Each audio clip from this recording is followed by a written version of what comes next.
Hello বন্ধুরা, চলে এসেছি তোমাদের মোস্ট রিকোয়েস্টেড ড্রামা সিরিজ নিয়ে ডিস্টেন্ট উইথ লাভ। এই গল্পে রোম্যান্স, থ্রিলার, সাসপেন্স, পুনর্জন্ম আরো অনেক ইন্টারেস্টিং ব্যাপার দেখতে পাবো। তো চলো শুরু করা যাক আজকের এক্সপ্লেনেশন। শুরুতে একটা বিল্ডিং এর কনস্ট্রাকশনের সাইডের কাজ হচ্ছিল, যার জন্য ওখানকার পাবলিক একদমই খুশি হয় না, তাই এদের এগেনস্টে প্রোটেস্ট করতে লাগে। তখন ড্রামার মেন ফিমেল লিড হোংচু, যে একজন সিভিল সার্ভেন্ট, তাদেরকে বোঝানোর চেষ্টা করে, বাট তারা তো তাদের সাথেই লড়াই করতে লাগে। আর তখনই একজন কাজ করতে করতে বিল্ডিং থেকে নিচে পড়ে গিয়ে মারা যায়। সিন শিফট হয় আর আমরা ড্রামার মেন লিড সিনিওকে দেখি, যে ওই মৃত ব্যক্তির ফটো দেখছিল, কারণ সে একজন লয়ার। আর মৃত ব্যক্তি তার ওয়াইফ বিল্ডিং এর ওনারের নামে কেস করে দেয়, যার কেস সিনিওই লড়ছে। সে খুব ডিপলি কেসটা এক্সামাইন করছিল। তখন তার চারপাশ ঠান্ডা হতে লাগে আর একটি ভয়ঙ্কর হাত তার হাত ধরে নেয় আর রক্তমাখা হাত তার গালে টাচ করে। সে বলে, প্লিজ আজকে এরকম করো না, কাল আমার ট্রায়াল আছে, তুমি এরকম করলে আমি প্রবলেমে পড়ে যাব। পরের দিন সিন কোর্টে দেখা যায়, যেখানে মৃত ব্যক্তির ওয়াইফের হয়ে যে কেস লড়ছিল সে বলে ওই বিল্ডিং এ প্রায় মানুষ মারা যায়, তাই ওখানকার কনস্ট্রাকশনের কাজ বন্ধ করে দেওয়া উচিত। তখন সিনিও মৃত ব্যক্তিদের ওয়াইফকে ডেকে বলে, আপনি কতর জন্য সেটেলমেন্ট করেছিলেন? সে বলে, মানে ওখানে সেফটি না থাকার জন্য আমার হাজবেন্ড মারা গেছে। তখন সিনিও জার্জকে সমস্ত সত্যি কথা বলে দেয়। আসলে ওই মহিলাটির ছেলের ব্লাড ক্যান্সার হয়েছিল, যার খরচ তোলার জন্য সে এবং তার হাজবেন্ড মিলে প্ল্যান করে এই বিল্ডিং থেকে ঝাঁপ মেরে বিল্ডিং এর ওনারের কাছ থেকে সেটেলমেন্টের টাকা নিয়ে ছেলের চিকিৎসা করবে। তার হাজবেন্ডের মনে হয় তার মাথাতে সেফটি হেলমেট আছে এবং নিচে গদি আছে, তাই সে পড়লেও মরবে না, বাট নিচে সিকের উপরে গিয়ে সে পড়ে মারা যায়। যা শুনে ওয়াইফ তো চুপ হয়ে যায় আর সিনিও কেসটা জিতে যায়। এরপর দেখা যায় লো অফিসারের হেড লি একটি পার্টিতে তার কো লয়ারের সাথে অসভ্যতামি করছিল। তাকে বাঁচাতে আর এক কো লয়ার এলে লি তাকে মারতে লাগে। তখন সিনিও এসে তাকে থামিয়ে বলে, এখানে ক্যামেরা লাগানো আছে, তোমার উপরে চার্জ লাগতে পারে। পরের সিনে একজন ইউটিউবারকে দেখা যায়, যে একটি হরর টেম্পলে লাইভ স্ট্রিম করতে গেছিল। সে যেই ভিতরে যায় তখন কোনো কিছুর জন্য খুবই ভয় পেয়ে যায়। সে দৌড়ে বাইরে আসে আর তার ব্যালেন্স হারিয়ে একটি গর্তে পড়ে যায়, যেখানে কাটারে লেগে সে মারা যায়। পরের সিনে হাংজুকে দেখা যায়, যার অফিসের টিম লিডার তাকে অনেক করে কাজ দিয়ে দেয়, এমনকি তার টিম মেম্বাররাও তাকে হেল্প করে না। টিফিন টাইমে হংজু একাই বসে টিফিন করছিল। তখন ওই রাস্তা দিয়ে ড্রামার সেকেন্ড লিড আসছিল, যার নাম হলো জেকিয়ং, যাকে সমস্ত মেয়েদের মতন আমাদের হিরোইনও হাঁ করে দেখতে লাগে, কারণ সে তাকে খুব লাইক করে। পরের দিন ওই মৃত ইউটিউবারের বাবা মা হংজুর টিম লিডারকে এসে কথা শোনায়, যে আমরা আপনাকে কতবার বলেছি ওই হান্টিং টেম্পলটা ডিস্ট্রয় করে দিতে, কিন্তু আপনি আমাদের কথা শোনেন না। সে এবারে আমরা ওটা ডিস্ট্রয় করতে পারবো না, কারণ আমাদের কাছে কোনো রাইটস নেই। যা শুনে তারা ওখানে ভাঙচুর করতে লাগে। তখন হাংজু বলে, আপনারা কোনো চিন্তা করবেন না, আমি দেখছি কি করা যায়। এরপর কেউ না আসাতে সে একাই ওই হান্টিং টেম্পলে চলে যায়, যদিও বাইরে তার কলিগ ওয়েট করছিল। সে মন্দিরের ফটো তুলতে তুলতে ভেতরে যায়। তখন সামনে একটি স্ট্যাচু ছিল, যার ভেতর থেকে কেউ বলছিল, তুমি এখানে আসতে এত লেট করলে কেন?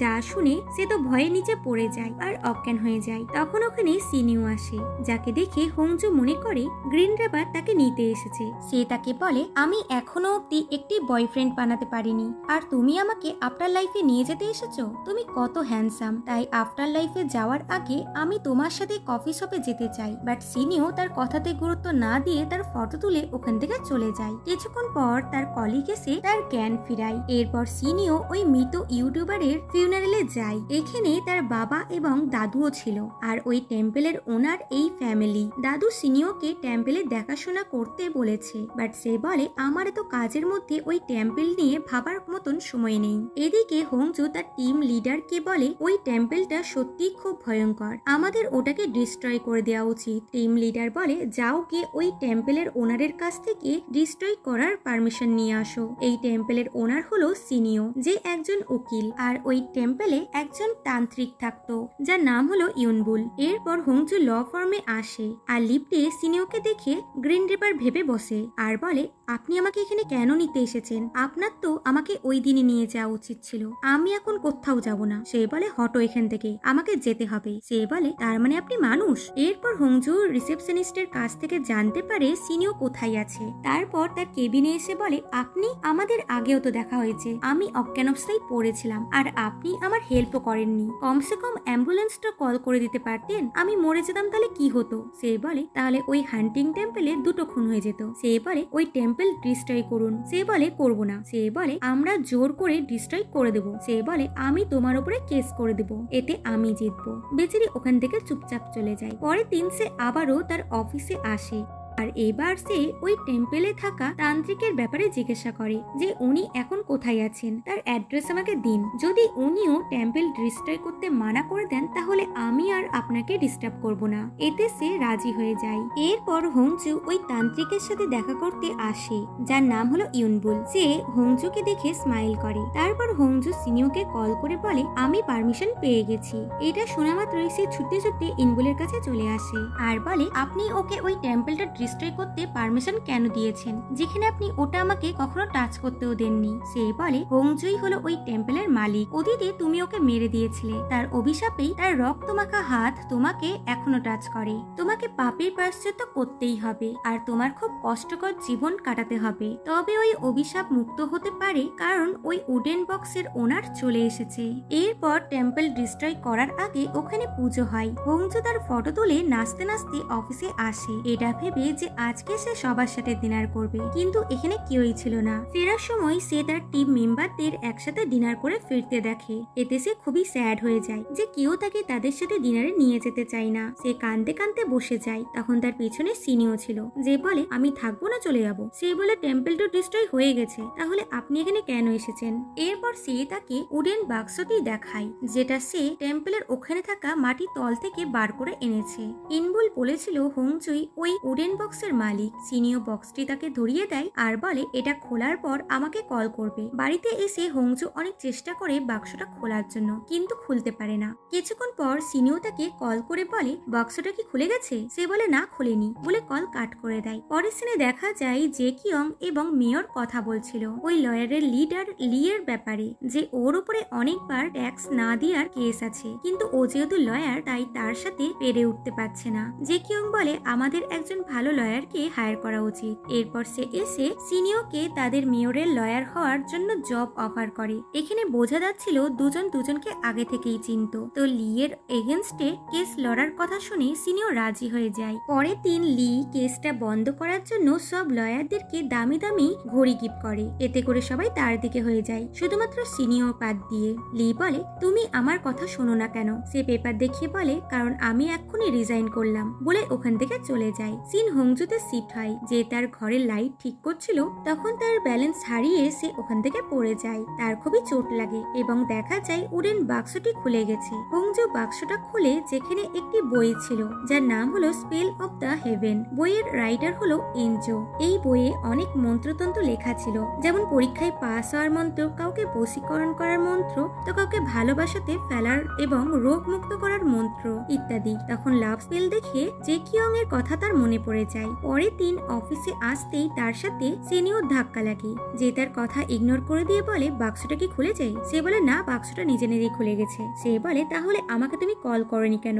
যাই হোক বলো ওটার ভিতরে কি ছিল? সে বলে একটা ফালতু বই, যেটা এনজো নামের তান্ত্রিক লিখেছে। তখন জে কিয়ং এদেরকে কথা বলতে দেখে। তারপর হংজুর কপালে চোট দেখে চিন্তা করে, এতে করে হংজু লজ্জা পেতে লাগে। সিনিও তার নতুন অফিসে এসে এনজোর ব্যাপারে সার্চ করে আর জানতে পারে এনজো সত্যি একজন তান্ত্রিক ছিল, যে স্পেল অফ হেভেন বইতে লিখেছিল। আর তাকে যে খুন করেছে তার নাম হলো জং মিউচুয়াল। বাড়ি ফেরার সময় সিনিও হংজুর বইটা দেখতে চায়, তাই তার সাথে তার বাড়িতে যায়। হংজু তাকে কারে ওয়েট করতে বলে ভেতরে যাচ্ছিল কি একটি ড্রাঙ্ক লোক তাকে বিরক্ত করতে লাগে। তখন সিনিও এসে তাকে বাঁচায় আর বলে তোমার ফ্যামিলি মেম্বার এসে তোমাকে এই রাস্তাটুকু পার করে নিয়ে যায় না কেন? সে বলে কারণ আমার কোনো ফ্যামিলি নেই। এতে সে দুঃখী হয়। তারপর বাড়িতে এসে হংজু তাকে ওই বইটা দেয়, যেই বইটা সে খুব মন দিয়ে পড়তে লাগে, যেখানে সে রোগ ঠিক করার মন্ত্র দেখতে পায়। তাই ওটা পড়তে যাবে কি হংজু ওই বইটা তার হাত থেকে কেড়ে নিয়ে তাকে এখান থেকে যেতে বলে। সে সিরিয়াস হয়ে গিয়ে বলে তুমি এই বইটার সমস্ত মন্ত্র নিজের কাছে রাখো, শুধুমাত্র রোগ ঠিক করার মন্ত্রটা আমাকে দাও। এতে সে রাজি হয়ে যায়। এরপর হংজুর টিম লিডার এবং বাকিরা ডিনারে এসেছিল, যেখানে হংজুও ছিল। তখন ওখানে সিনিও এবং জেকিয়ংও আসে। জেকিয়ং হংজুর কাজের জন্য খুব সুনাম করে। বাড়ি ফেরার সময় জেকিয়ং হংজুকে একটা নতুন শার্ট দেয়, কারণ কিছুদিন আগে তার জন্য তার ড্রেসটি খারাপ হয়ে গেছিল। হংজুর মনে হয় সেও তাকে লাইক করে, তাই তার সামনে নিজে লাভ কনফেস করে দেয়। জেকিয়ং বলে, আমিও তোমাকে লাইক করি, কিন্তু একজন মানুষ হিসেবে। সো আই হোপ তুমি ফিউচারে আমার সাথে আনকমফোর্টেবল হবে না। এটা বলে সে চলে যায়, আর বেচারির মন ভেঙে যায়। তারপর সে অনেক করে ড্রিঙ্ক করে এবং বাড়িতে ফেরে, যেখানে তার বাড়ির মালিক তার জন্য কিছু ফ্রুটস এবং ভেজিটেবল পাঠিয়েছিল, যার মধ্যে গোট মিল্কও ছিল। এটা দেখে হংজুর লাভ মন্ত্রের কথা মনে পড়ে যায়। লাভ ড্রিঙ্ক বানাতে গোট মিল্ক এবং আরো কিছু জিনিস দরকার। এরপর সে ভালোভাবে রেডি হয়ে এবং বইয়ের অ্যাকর্ডিং যা যা প্রসেস লেখা আছে সে তাই করে। তারপর বুকের লাভ মন্ত্রের পেজটা ছিঁড়ে আগুনে পুড়িয়ে ড্রিঙ্কে ফেলে দেয়। তখন এদিকে সিনিয়র শরীর খারাপ হতে লাগে, তো এদিকে লাভ পোষণটা জলে কনভার্ট করে হংজু লাভ ড্রিঙ্ক বানায়। এখন এটা যে খাবে সেই হংজুর প্রেমে পাগল হয়ে যাবে। পরের দিন সে সুযোগ বুঝে মিটিং রুমে চলে আসে আর জেকিয়ং এর গ্লাসে লাভ পোষণটি মিশিয়ে দেয়। তারপর মিটিং শুরু হয়। তখন হংজু দেখে জেকিয়ং জলটা খেতে যাচ্ছে, আর তখনই তার কাছে কল চলে আসে, তাই তাকে যেতে হয় এবং সে দেখতে পায় না যে জেকিয়ং জলটা খেলো কি খেলো না। তার অফিসে কোনো কাজ ছিল, তাই সে লাভ পোষণ বোতলটা টেবিলে রেখে দিয়ে চলে যায়। এরপর সুনিও তাকে কেবিনে ডেকে বলে, 2 দিনের জন্য অফিস ছুটি নাও, কারণ তুমি আমার সাথে ট্রিপে যাচ্ছ। সে বলে, কেন? সে বলে, কারণ তুমি আমাকে প্রমিস করেছো যে তুমি আমাকে রোগ মুক্তির মন্ত্রটা দেবে। এতে সে রাজি হয়ে যায়। এরপর সে বাড়িতে এসে ব্যাগ গোছাতে গোছাতে বলে, কেউ এত শিক্ষিত হয়ে কি করে অন্ধবিশ্বাস করতে পারে, আর আমি এর সাথে ট্রিপে কেনই বা যাচ্ছি। সিনিও বলে, যদি তুমি বয়ফ্রেন্ড চাও তাহলে সেটা আমার জন্য পাবে, কারণ সে অলরেডি দেখে নিয়েছে হাংজু মন্ত্রের বইয়ের লাভ মন্ত্রটি ইউজ করে ফেলেছে। তো হাংজু তার হাত থেকে বইটা কাড়ার চেষ্টা করে, আর এই চক্করে দুজনা সোফাতে পড়ে যায়। এতে সিনিয়র হার্টবিট ফাস্ট হয়ে যায়। এরপর এরা দুজন ট্রিপে যায়, যেখানে চলতে চলতে হংজু ঘুমিয়ে যায়। তো সিনিও তাকে দেখতে লাগে। এরপর এরা ডেস্টিনেশনে পৌঁছায়, যেটা সিনিয়র ভিলা ছিল। হংজু জায়গাটি দেখে খুবই খুশি হয় আর বলে, চলো আমরা পরপেলি কিনে নিয়ে আসি। তোমার কাছে তো গ্রিল আছে তাই না? সে বলে, এখানে কেউ নেই আর আমাদেরকে একা একা রাত কাটাতে হবে। তোমার এরকম রিয়াক্ট করা উচিত ছিল। সে বলে, কেন? তোমার কি আমার সাথে একা রাত কাটাতে ভয় লাগবে? সে বলে, হ্যাঁ খুব। এরপর দুজনা মাউন্টেনে যায় একটি ফুলের খোঁজে, যেটা মন্ত্রে ব্যবহৃত হবে। ততক্ষণে হংজু নোটিস করে যে সিনিও অসুস্থ, তাই বলে, তুমি একজন লয়ার, তোমার ডক্টর দেখানো উচিত। সে বলে, তুমি অভিশাপে বিশ্বাস করো? সে বলে, হ্যাঁ করি। সে বলে, তাহলে তুমি বুঝতে পারবে আমি অভিশপ্ত, তাই চুপচাপ আমার সাথে এই ফুলটি খোঁজো। এরপর হংজু ফুলটা পেয়ে যায়, কিন্তু তার হাত ওখানে পৌঁছাচ্ছিল না। তখন সিনিও তার হেল্প করতে লাগে। যে সিনটা খুবই রোমান্টিক ছিল। রাতের বেলায় মন্ত্র শুরু করার আগে দুজনা রেডি হয়ে যায়, আর হংজুকে হোয়াইট কালারের ড্রেসে সিনিও তাকে দেখতে থাকে। তারপর হংজু একটা একটা করে সব প্রসেস ফলো করে, সব মিক্সচার করে, আর সেটা দিয়ে সিনিয়র হাতে লাইফ লেখে। তারপর মন্ত্রের পেজটা জ্বালিয়ে দিয়ে ছাইটা সিনিয়র উপর দেয়। তখন সিনিয়র বুকে খুবই ব্যথা হতে লাগে। হংজু তার জন্য ওয়ারি হতে লাগে, বাট সে তাকে ঘরে পাঠিয়ে দেয়। রাতে সিনিও ঘুমিয়ে স্বপ্ন দেখে, যেখানে একটি বাচ্চা মেয়েকে দেখতে পায়। পরের দিন এরা ফিরে আসার সময় হংজু তার সাথে কাল রাতের ব্যাপারে ঝগড়া করছিল। তখন তার কাছে জেকিয়ং এর কল এলে সে খুবই হেসে হেসে কথা বলে। তারপর সিনিওকে বলে লাভ মন্ত্র কাজ করেছে, যা শুনে সিনিও তো জেলাস হয়। সে বলে, তুমি চিন্তা করো না, তোমার রোগও কাজ করবে। বাড়ি এসে সিনিও কন্টিনিউ হংজুর কথা ভাবছিল, কিন্তু এদিকে হংজু জেকিয়ং এর কথা ভেবে খুশি হচ্ছিল। পরের দিন অফিসে এসে হংজু যেই সিনিওকে দেখতে পায়, সঙ্গে সঙ্গে তাকে সাইডে ডেকে এনে বলে, আমি ওর সাথে কাল দেখা করব, তখন বুঝতে পারবো লাভ মন্ত্র কাজ করছে নাকি করছে না। তার এত কাছে আসাতে সিনিও প্রচন্ড আনকমফোর্টেবল হয়ে যায়। সে খুবই চিন্তায় পড়ে যায়, এটা আমার সাথে কি হচ্ছে, আমি ওর প্রতি এতটা অ্যাট্রাক্ট হচ্ছি কেন। রাতের বেলায় হংজু জেকিয়ং এর সাথে দেখা করতে আসে এবং সে খুবই খুশি ছিল, যাদের সিনিও দূরে দাঁড়িয়ে দেখছিল আর রাগে তেলে বেগুনে জ্বলছিল। তখন তার লাভ ড্রিঙ্কের কথা মনে পড়ে যায়। তার কিছু সন্দেহ হয়। সে তাড়াতাড়ি করে অফিসে সিসিটিভি ক্যামেরার ফুটেজ চেক করতে আসে, যখন হংজু মিটিং রুমে জেকিয়ং এর জন্য লাভ ওয়াটার রাখছিল। তারপর দেখে ওই জলটা জেকিয়ং নয় বরং সিনিওই খেয়ে নিয়েছে, আর এই কারণের জন্যই সিনিও হংজুর প্রতি অ্যাট্রাক্ট হচ্ছে। তারপর হংজু বাড়ি এসে ওখানে সিনিওকে দেখতে পায়, যে বলে জেকিয়ং কি বললো? তুমি আবারও রিজেক্ট হয়ে গেছো তাই না? সে বলে কেন? তোমার এরকম কেন মনে হচ্ছে? সে বলে কারণ ওই লাভ পয়জনটা যে কেউ নয় বরং আমি খেয়ে ফেলেছি। এটা শুনে হংজু তো পুরোই শকড হয়ে যায় যে এটা হতে পারে না। সে বলে এটা হয়ে গেছে। আমার আর তোমার এই ফালতু প্ল্যানের জন্য আমি সাফার করছি, তাই তুমি কিছু করো, কারণ আমি চাই না আমার মন তোমার জন্য বাজুক। বেচারি চিন্তায় পড়ে মাটিতে বসে যায় আর তার দিকে তাকায়। সে বলে এইভাবে দেখো না, আমার মন আবারও জোরে জোরে বাজছে। সে বলে 1 মিনিট, আমি তো তোমার কিউর স্পেলও করেছি, ওটা কি কাজ করছে? সে বলে জানি না। সে বলে তাহলে দেখো, যদি ওটা কাজ করে তবেই মানবো হ্যাঁ এটাও কাজ করছে। এতে সে রাজি হয়ে যায়। পরের দিন হংজুর অফিসে সিনিও সবার জন্য কফি নিয়ে আনে। যাকে এরকম করতে দেখে হংজু তো ইরিটেট হয়ে যায় এবং তাকে বাইরে এসে এগুলো করতে বারণ করে। বাট সে এখনো তার সাথে ফ্লার্ট করছিল। বেচারি নিজের মাথা ধরে মাটিতে বসে যায়। তো সেও তাকে কমফোর্ট করতে লাগে। তো সে আরো বেশি ইরিটেট হয়ে উঠে চলে যায়।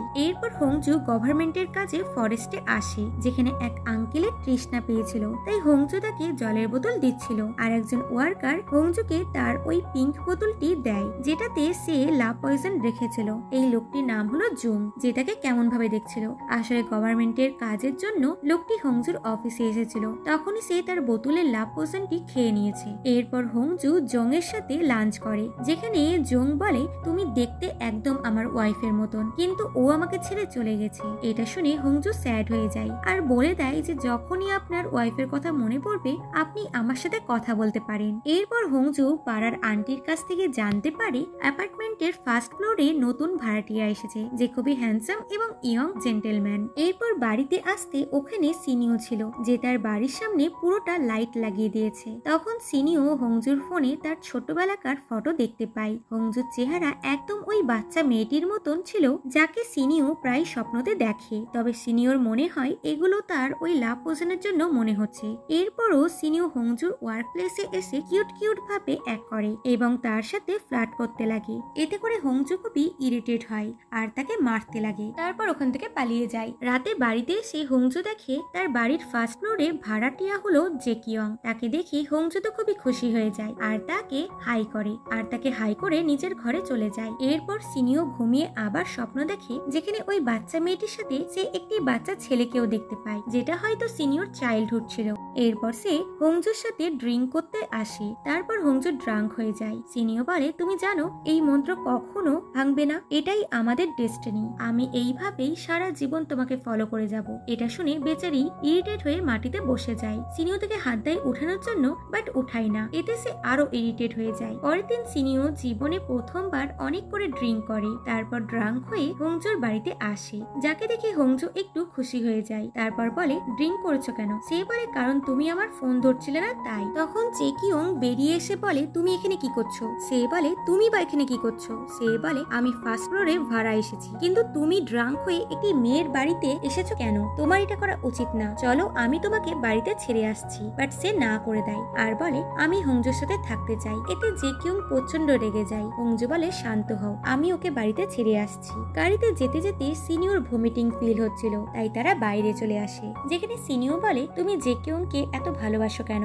সে বলে আমার ওকে আর আমাকে সেম মনে হয়। তুমি ফুল মুনের দিনকে ফাঁকা আছো? তাহলে ওই দিনই ব্যাড লাক ঠিক করার মন্ত্রটি অ্যাপ্লাই করব। সে বলে আমি কি তোমার কাছে ব্যাড লাক? তুমি কখনো আমার প্রতি ফিল করনি? এতে সে ব্লাস করতে লাগে আর না করে দেয়। সে বলে তাহলে তুমি ব্লাস করছো কেন?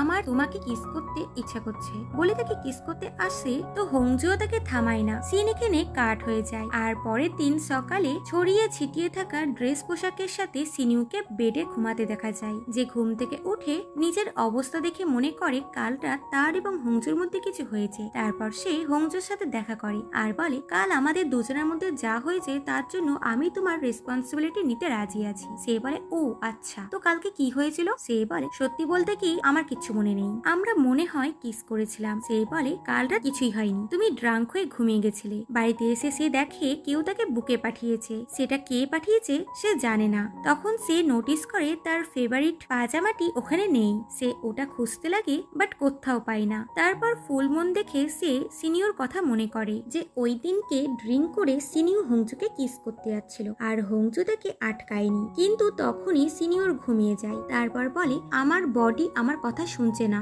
তখন হংজু তাকে টানতে টানতে নিয়ে যায়। বাড়ি এসে সিনিয়র বলে আমি ওই ব্যাড লাক মন্ত্রটি অ্যাপ্লাই করতে চাই না, আমি তোমার জন্য সত্যি ফিল করি, এটা কোনো মন্ত্র না। যা শুনে হংজু চুপ হয়ে যায়। বর্তমানে সে সিনিয়র সাথে দেখা করে, তারপর ওই ব্যাড লাক মন্ত্রের রিচুয়াল শুরু করে। সিনিয়র করতে চাইছিল না, বাট হংজু সব রিচুয়াল করে একটি কাগজে ব্যাড লাক মন্ত্র লিখে সিনিয়রকে দেয় 100 দিন নিজের কাছে রাখার জন্য। তারপর দুজনা নিজের নিজের রাস্তায় চলে যায়। পরের দিন ডিউটি থেকে ফেরার সময় হংজুর সাথে জং দেখা করে আর বলে তুমি আমার ফোন কল রিসিভ করছিলে না কেন? সে বলে আমি কাজে ব্যস্ত ছিলাম। সে তাকে বুকে দিচ্ছিল, যা দেখে হংজু অ্যালার্ট হয়ে যায়। তাই বলে ওই দিনকে রেড রোজ বুকেটি আপনি দিয়েছিলেন? সে বলে হ্যাঁ, আর তাকে তার সাথে ডিনার করতে চলতে বলে। সে না করে দেয় যে আমার আজ অন্য কারোর সাথে মিটিং আছে। সে বলে কার সাথে, নাম বলো। এতে সে ভয় পেয়ে যায়। তখন ওখানে সিনিয়র এসে বলে আমার সাথে এবং হংজুকে ওখান থেকে নিয়ে যায়। কারি হংজু বলে জং ও লা পয়জন খেয়ে ফেলেছে।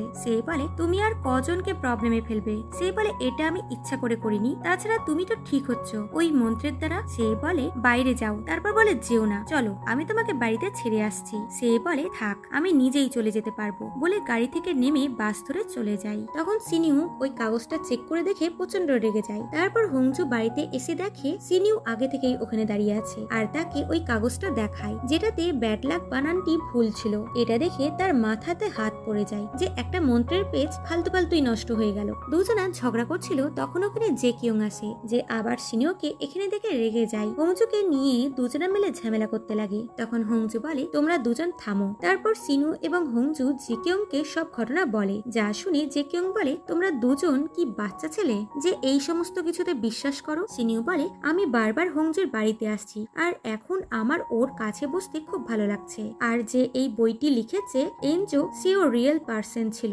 যাকে আমার কোনো পূর্বপুরুষ মেরে দিয়েছে। জেকিয়ং বলে ঠিক আছে বুঝলাম বলে ঘরে চলে যায় আর হংজু নিজের ঘরে চলে যায়। বেচারা সিনিউ একা একাই বসে থাকে। পরের দিন হংজু অফিস রিলেটেড কাজ করছিল, তখন হঠাৎই বৃষ্টি হতে লাগে। তো জুং এসে তার মাথাতে ছাতা ধরে। এতে করে হংজুকে তার সাথেই আসতে হয়, যেখানে জং তাকে খারাপভাবে টাচ করে, যার জন্য হংজু অ্যালার্ট হয়ে যায়। তখন গার্ডেনের এক বয়স্ক আঙ্কেল এসে হংজুকে ছাতা দেয়, তাই সে ওখান থেকে চলে যায়। সে যেই বাড়ি আসছিল তখন সিনিউ তার সাথে দেখা করে আর তার সাথে ফ্লার্ট করতে লাগে। হংজু এইবার তার উপরে রেগে যায় এবং তার সাথে ঝামেলা করে। সে বলে আমি সত্যি বলছি আমি তোমাকে ভালোবাসি আর এইবার আমি অনেস্ট ভাবেই বলছি বলে তাকে কিস করে দেয়। হংজু তাকে দূরে করে বলে তুমি সত্যি খুব খারাপ মানুষ বলে ওখান থেকে চলে যায় আর সিনিও খুবই হার্ট হয়। পরের দিন সিনিও উডেন বাক্স নিয়ে ইনবুলের কাছে যায়। তো সে বলে এটা তুমি এখানে এনেছো কেন? এটা তো ওনারের কাছে থাকা উচিত ছিল। সে বলে জানি, কিন্তু হংজু এটা আমাকে দিয়ে দিয়েছে, আমি আর এসবে বিশ্বাস করতে চাই না। সে বলে কিন্তু ডেস্টিনি তো বদলানো যাবে না। সে আবারও ওই বাক্সটা নিয়ে হংজুর কাছে আসে। হংজু বলে এটা আমার কাছে এনেছো কেন?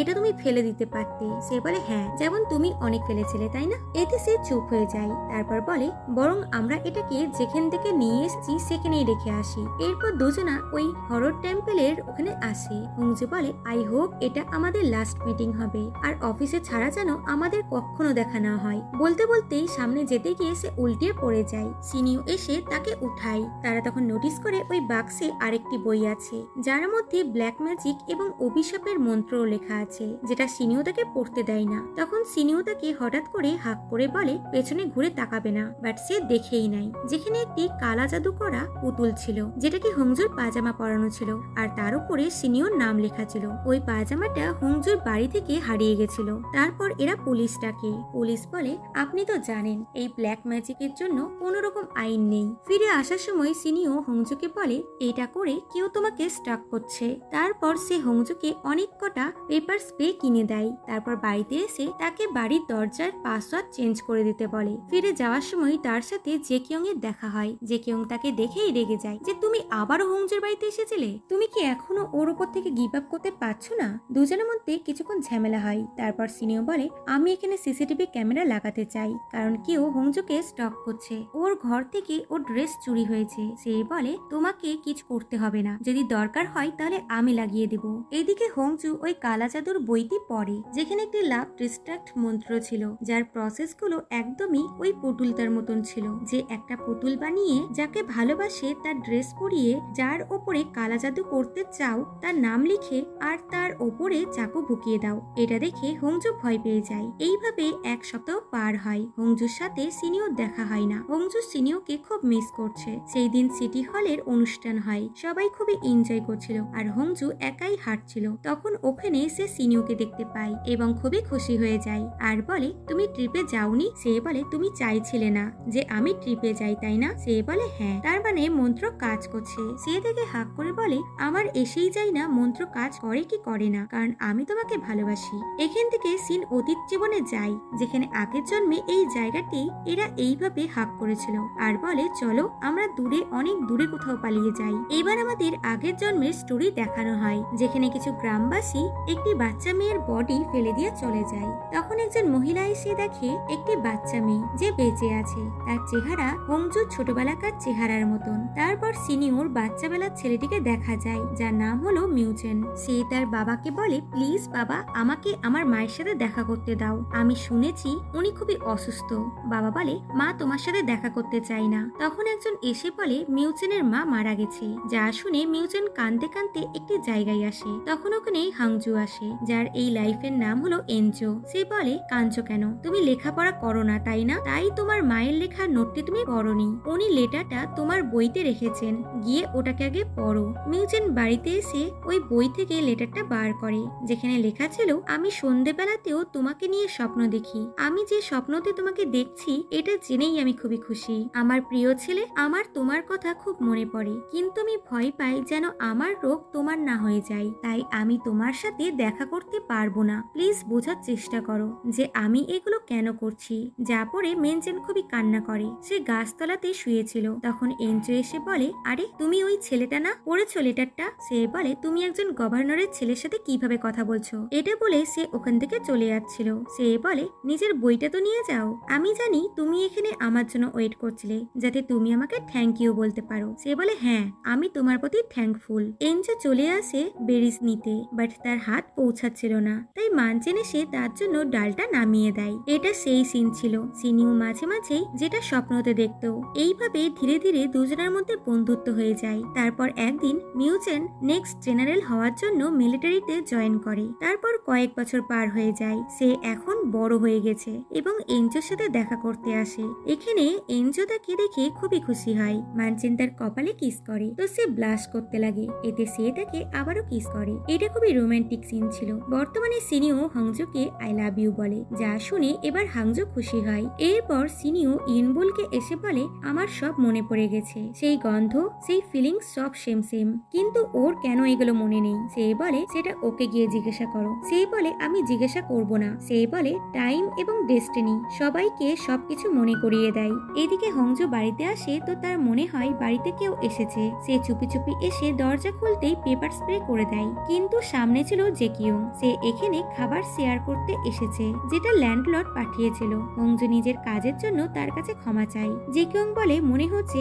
এইবার এখানে সিসিটিভি ক্যামেরা লাগিয়ে দিতে হবে। পরের দিন সিনিউ অফিসে এসে দেখে হংজু জেকিয়ং এর গাড়িতে করে এসেছে। এতে সে জেলাস হয়। সে হংজুকে নিজের কেবিনে ডেকে পাঠায় আর জেকিয়ং এর সাথে আসার জন্য তার সাথে ঝামেলা করে। হংজু তার উপরে রেগে যায় আর বলে, তুমি আমাকে কনফিউজ করে দিচ্ছ। কখনো তুমি বলো তুমি আমাকে ভালোবাসো, তো কখনো তোমার এরকম ব্যবহার, আমি নিজেই কনফিউজ হয়ে যাই। তুমি কি সত্যি আমাকে লাইক করো? সে বলে, ও তার মানে মুখের কথা যথেষ্ট নয়, বলে তার দিকে এগোতে থাকে এবং তার খুবই ক্লোজ চলে আসে। তাকে কিস করতে যাবে কি অ্যাসিস্ট্যান্ট চলে আসে, তো সিনিও হংজুকে দূরে করে দেয়। অ্যাসিস্ট্যান্ট বলে, আপনারা কি করছিলেন? সে বলে, আমরা কাজের ব্যাপারে কথা বলছিলাম, তো তুমি নক করে আসতে পারো না? সে বলে, না পারি না। পরের দিন অফিসে হংজু এবং সিনিয়র রিলেটেড নিয়ে হংজুর নামে বাজে বাজে কথা বলছিল, যে ও কখনো জেকিয়ং এর সাথে তো কখনো সিনিয়র সাথে ডেট করছে। এগুলো শুনে সিনিয়র তো রেগে গিয়ে হংজুকে সবার সামনে টানতে টানতে বাইরে আনে। সে বলে, কি করছোটা কি? লোকজন তো আমাদেরকে নিয়ে অন্য কিছু ভাববে। সে বলে, ভাবুক, আমি চাই সবাই আমাদের দুজনের রিলেশনের কথা জানুক। তুমি বলো, তুমি আমাকে নিয়ে কি ফিল করো? সে বলে, আমার মনে হয় আমি বহু যুগ থেকে তোমার কেয়ার করি। সে বলে, হ্যাঁ, আমরা দুজন বহু যুগ ধরে একে অপরকে পছন্দ করি, শুধু তোমার কিছু মনে নেই বলে তাকে হাগ করে এবং তাকে কিস করে। ফাইনালি দুজনা রিলেশনশিপে আসে। তারপর হংজু তার গালে খুব আদর করে হাত দেয়। এতে সিনিয়র ওই রক্তমাখা হাত ফিল হয় এবং তার ব্যথা অনুভব হয়, তাই সে তাকে নিজের থেকে দূরে করে দেয়। সে বলে, কি হলো, তোমার কি ব্যথা হচ্ছে? সে নর্মাল হয়ে গিয়ে বলে, না, একটু মাইগ্রেনের প্রবলেম হচ্ছিল। তারপর তাকে হাগ করে নেয়, যেটা খুবই কিউট ছিল। তারপর দুজনা শপিং করতে আসে, যেখানে হংজু একটা কিউট বিয়ারের ড্রেস পরে এসেছিল। তারপর দুজনা সিনিয়র ভিলাতে আসে। সিনিয়র ওয়াশরুমে এসে ওই রক্তমাখা হাতটার কথা ভাবছিল। তারপর দুজনা একসাথে ঘুমাই। পরের দিন সকালে দুজনা একসাথে সানরাইজ দেখতে আসে। তখন তারা ওখানে জিকিয়ংকে দেখতে পায়। সুনিও বলে, আমি আশা করিনি যে তোমাকে এখানে দেখতে পাবো। সে বলে, আমি নিউ ইয়ারে এখানেই সানরাইজ দেখতে আসি। হংজু বলে, আপনি যখন এখানে এসেই গেছেন তাহলে চলুন আমরা একসাথে ব্রেকফাস্ট করি। সবাই সিনিয়র রুমে আসে, যেখানে সিনিও কুকিং করতে যায়, সঙ্গে ইউটিউবের রেসিপি দেখতে দেখতে। তো এদিকে জেকিয়ং এবং হংজু একসাথে বসে গল্প করছিল। এটা দেখে সিনিও রেগে গিয়ে বলে, আমি রান্না করতে পারবো না। তো জেকিয়ং গিয়ে কুকিং করে, যেটা সিনিও এবং হংজুর খুব ভালো লাগে। অফিসে এসে সিনিও এবং টিম লিডার সিটি হলের ব্যাপারে কথা বলছিল, যে গার্ডেন ফ্লাওয়ারের জন্য কত বেশি টাকা চার্জ করা হয়েছে। আসলে ওই গার্ডেনের দেখাশোনা জং করত। সিনিও বলে, যদি আপনি কোনো ব্যাপারে ফাঁসতে না চান তাহলে জং এর সাথে সমস্ত কন্ট্রাক্ট ক্যান্সেল করুন। সে বলে, আসলে 5 বছর আগে জং এর ওয়াইফ মিসিং হয়ে গেছিল, তারপর ও পাগলের মতন হয়ে যায়। আমাদের আগের ম্যানেজারের ওর প্রতি দয়া হয়, তাই সে তাকে এই কাজে রেখেছে।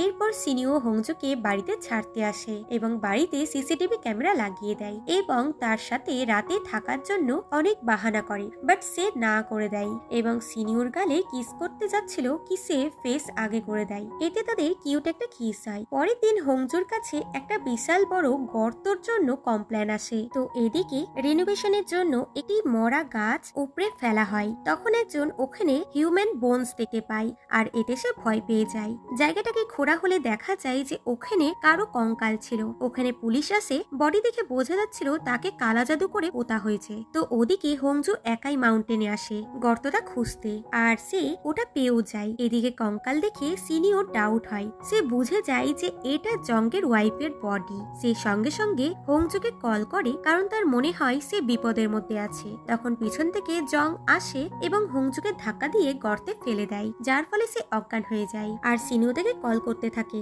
আর জং বলে, আমি এতটাও করতে চাইনি, তুমি অন্য কোনো ছেলের ক্লোজ এলেই বা কেন। এদিকে সিনিও টিম লিডারের কাছ থেকে জানতে পারে হংজু কোথায় গেছে। তো সে জংকে কল করে, বাট জং তো এদিকে গর্তে মাটি দিচ্ছিল। সে সিনিয়র ফোন রিসিভ করে। সে বলে, তুমি কোথায় আছো? সে বলে, আমি মাউন্ট আবুতে আছি। কেন? সে বলে, গার্ডেনে হিউম্যান বোনস পাওয়া গেছে। যা শুনে জং শকড হয়। হংজু স্বপ্নে দেখতে পায় নিজেকে এবং সিনিয়র ছোটবেলাকার চেহারা। দুজনে বেশ খেলা করছিল। বর্তমানে রাত হয়ে যায় আর সিনিও হংজুকে খুঁজতে আসে। তো এদিকে হংজুর জ্ঞান ফিরে, তো সে হেল্পের জন্য চিল্লাচ্ছিল। শব্দ শুনে সিনিও তাকে পেয়েও যায়। সে তাকে হাত বাড়াতে বলে। তো হংজু পাস্ট লাইফের ভিশন দেখতে পায়, যেখানে এনজো এইভাবেই মানচিনের হাতে হাত দিচ্ছিল। স্নান করার সময় হংজু ওই স্বপ্নের কথাই ভাবছিল, যে সিনিও পাস্ট লাইফের ব্যাপারে মাঝে মাঝেই যে কথাগুলো বলতো সেগুলো সত্যি। তারপর সে সিনিয়র সাথে ঘুমিয়ে যায়। সে তাকে বলে না যে তাকে কেউ ধাক্কা দিয়েছিল,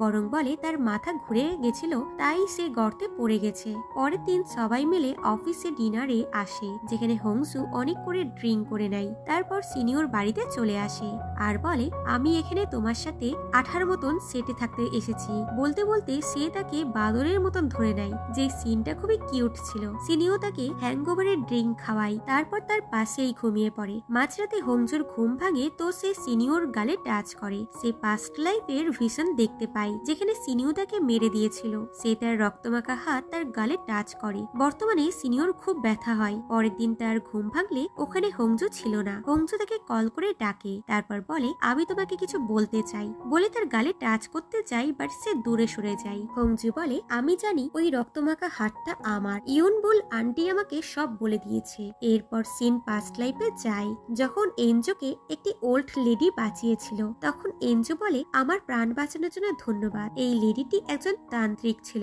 যে এই জন্মে ইউনবুল। সে এনজোকে তন্ত্রবিদ্যা শিখিয়েছিল। তারপর বড় হয়ে তার সাথে মানচিনের প্রেম হয়। তারপরে দেখা যায় মানচিন এনজোকে মেরে দিয়েছিল এবং খুবই কাঁদে। সে বলে, আমি বলেছিলাম যে আমাকে মারবে, সে অভিশপ্ত হয়ে যাবে। তার গালে হাত দেয়। বর্তমানে হোংজুকে বলে, এই অভিশাপ আমি তোমাকে দিয়েছি, তাই আমি তোমার সাথে থাকতে পারবো না। সে বলে, প্লিজ তুমি আমার সাথে থাকো। সে বলে, আমাকে কিছুটা সময় দাও, বলে ওখান থেকে চলে যায়। আসলে সে ইনবুলের সাথে দেখা করেছিল আর তার কাছ থেকে সে জানতে পারে সেই মানচেনকে অতীতে অভিশাপ দিয়েছিল, যার জন্য সিনিও আজও মরণ রোগে ভুগছে। সে পরপর যতবার জন্মিয়েছে ততবারই ওই ব্যথা নিয়েই জন্মিয়েছে। সে তাকে বলে, আমি সিনিওকে খুব ভালোবাসি, ও কি অভিশাপ থেকে মুক্তি পাবে না? সে বলে, এটা একমাত্র তুমিই জানবে, কিন্তু লাইফ শেষ না হওয়া পর্যন্ত কিছু শেষ হবে না। সে বলে, আর যদি আমি ওর থেকে দূরে চলে যাই তো?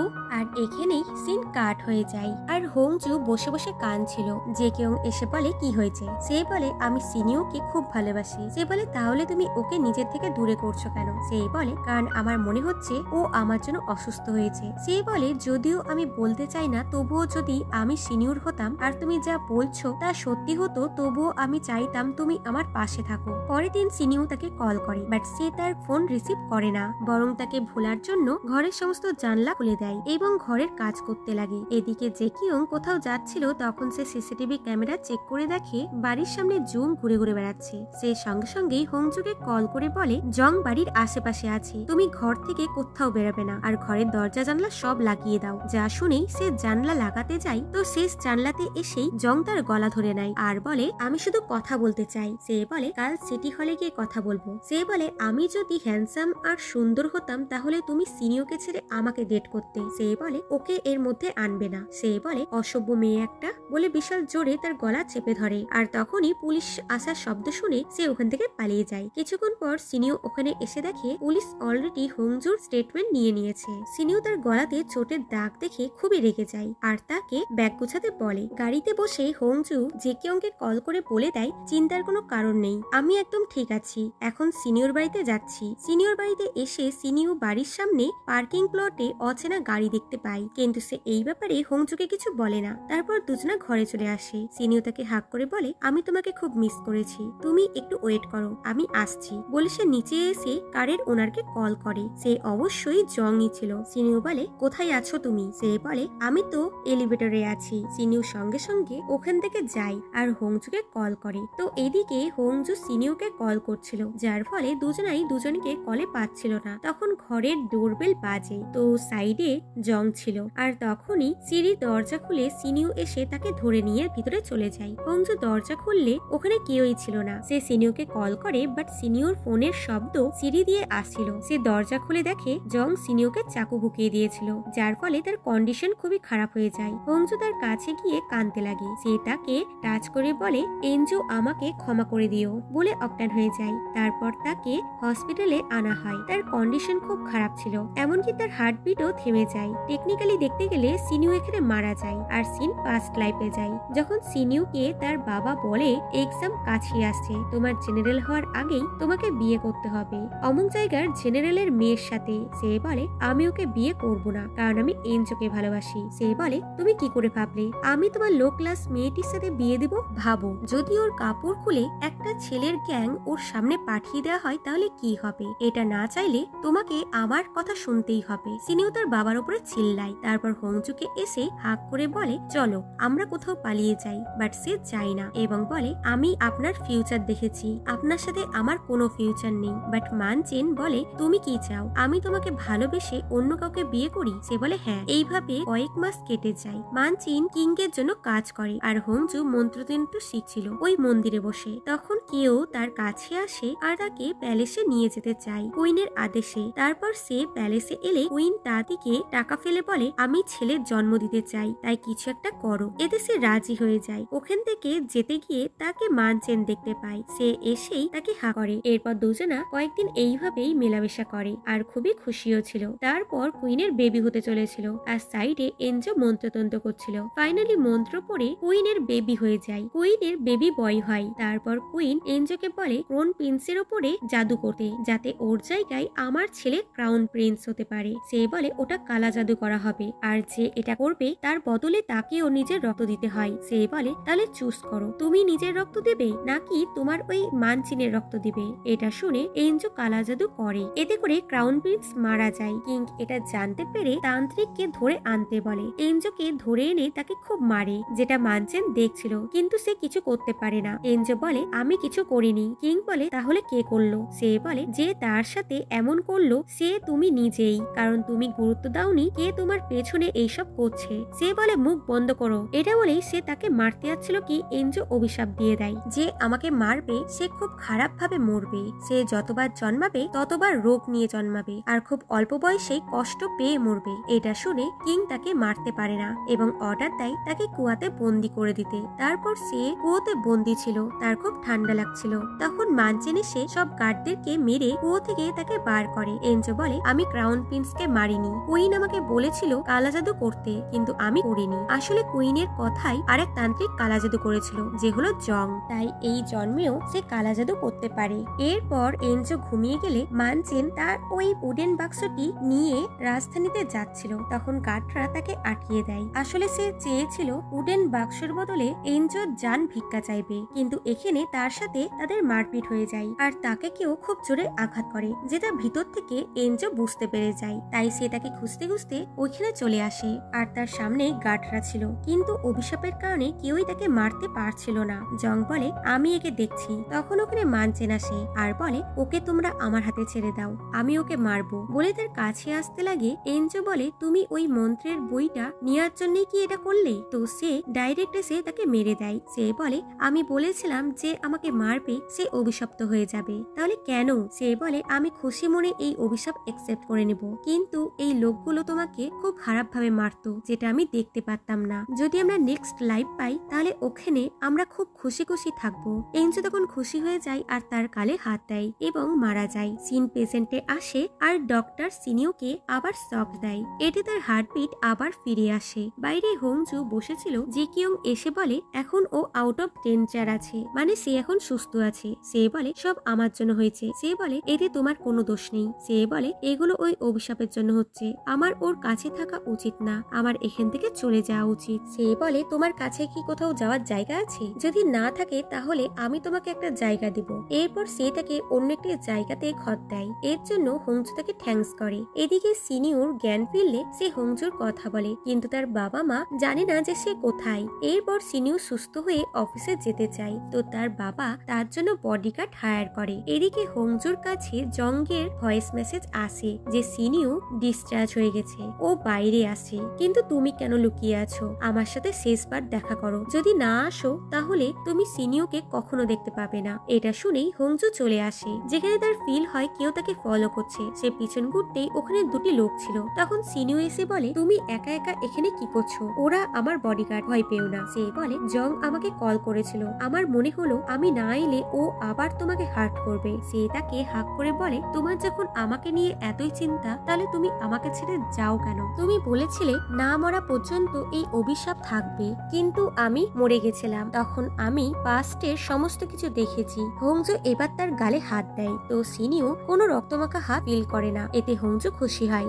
সে বলে এই জন্মে আর পাস্টের জন্মে আমি শুধু তোমাকে ভালোবেসেছি। তখন পুলিশ এসে বলে আমরা অনেকক্ষণ ধরে ওয়েট করছিলাম, কিন্তু জং এখানে আসেনি, আমার মনে হয় ও শুধু আপনাদের দুজনকে বাইরে আনতে চেয়েছিল, এটা খুবই বিপজ্জনক। এরপর এরা দুজনা একই বাড়িতে থাকে। তারপর হোংজু তার শার্ট পরে আসে, তো সিনিও তাকে দেখতেই থাকে এবং লজ্জা পায়। তারপর তার কাছে গিয়ে তাকে কিস করতে লাগে। তারপর তারা নাইট স্পেন্ড করে। পরের দিন হোংজু কাজে আসে, তখন ওল্ড আঙ্কেল তার সামনে আসে তাকে কিছু বলতে, বাট বডিগার্ডদের জন্য সে কিছু বলতে পারে না। তাই হোংজু বডিগার্ডদের এখান থেকে যেতে বলে। কিছুক্ষণ পর বডিগার্ড সিনিওকে কল করে বলে হোংজুকে কোথাও খুঁজে পাওয়া যাচ্ছে না। সিনিও তখন পুলিশকে কল করে হোংজুর কথা বলে, তো পুলিশ বলে শামসের আঙ্কেল অলরেডি রিপোর্ট করে দিয়েছে, হোংজু মাউন্ট আবুতে আছে, আমরা ওখানেই যাচ্ছি। এদিকে জং একটি ভয়ঙ্কর গুহাতে কালা জাদু করছিল, ওখানেই হোংজু পড়েছিল। জং তার কাছে এসে শার্টের বোতাম খুলতে যায় কি হোংজু চোখ খুলে। এটা দেখে জং শকড হয়। হোংজু বলে শামসের আঙ্কেল আমাকে সবকিছু বলে দিয়েছে, তুমি ওকে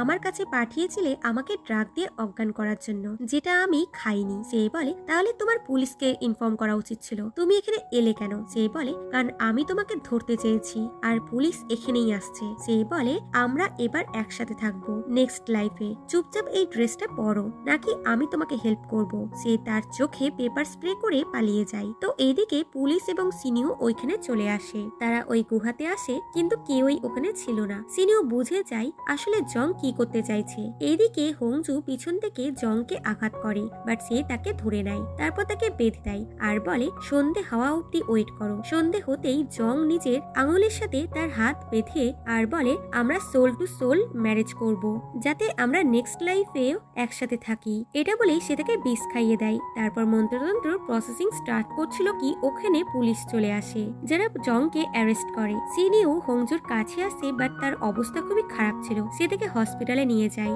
আর সিনিও তার জন্য খুবই কান্না করে। এদিকে জংকে পুলিশ জিজ্ঞাসা করে তুমি তোমার ওয়াইফকে মেরেছো কেন? সে বলে কারণ ও অন্য ছেলেদেরকে দেখে হাসতো। সে বলে তো তুমি হংজুকে মেরেছো কারণ ও অন্য কাউকে ডেট করতো তাই? সে বলে আমরা সোল টু সোল ম্যারেজ করতেই যাচ্ছিলাম। আচ্ছা ওকে মরে গেছে বলে পাগলের মতন হাসতে লাগে। এদিকে হংজুর জ্ঞান ফিরে যার জন্য সিনিও খুবই খুশি হয়। এরপর সিনিও হংজুর জন্য রান্না করে যেটা হংজুর খুব ভালো লাগে। তারপর দেখা যায় সিনিও ড্রামা শুরুতে ল হাউসের বস লি এর এগেনস্টে যে কেসটি লড়ছিল তাতে সে জিতে যায় আর লি এর জেল হয় কোম্পানিকে $5 বিলিয়ন ঘুষ দেওয়ার জন্য।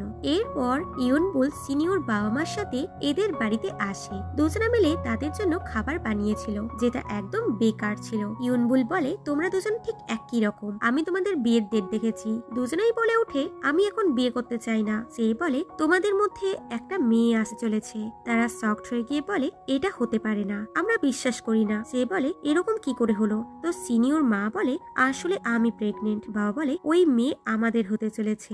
এটা শুনে সিনিও তো খুবই শকড হয়ে যায় আর হংজু খুশি হয়। এরপর এরা সি সাইডে আসে যেখানে দুজন দুজনকে রিং পরায় এবং খুবই খুশি হয়। এরা ওই উডেন বাক্সটা মাটিতে পুঁততে আসে। হংজু বলে এই বাক্সটার জন্যই আমাদের আবারও দেখা হয়েছে এবং বাক্সকে দুজনেই থ্যাঙ্কস জানিয়ে মাটিতে পুঁতে দেয়। আর লাস্টে আমরা দেখতে পাই যে মিউচেন এনজোকে মেরে দেওয়ার পর ওই উডেন বাক্সটা এই জায়গাটিতেই পুঁতে দিয়ে গেছিল আর এরকম জায়গাতে এই ড্রামাটির এন্ডিং হয়। তো বন্ধুরা আমি আশা করব তোমাদের এই ড্রামাটি বাকি ড্রামাগুলোর মতনই অনেক বেশি ভালো লেগেছে। ভালো লাগলে অবশ্যই লাইক শেয়ার কমেন্ট করে আমাকে জানিও। দেখা হচ্ছে খুব তাড়াতাড়ি নতুন নতুন ড্রামার সাথে। ততক্ষণ take care and bye by.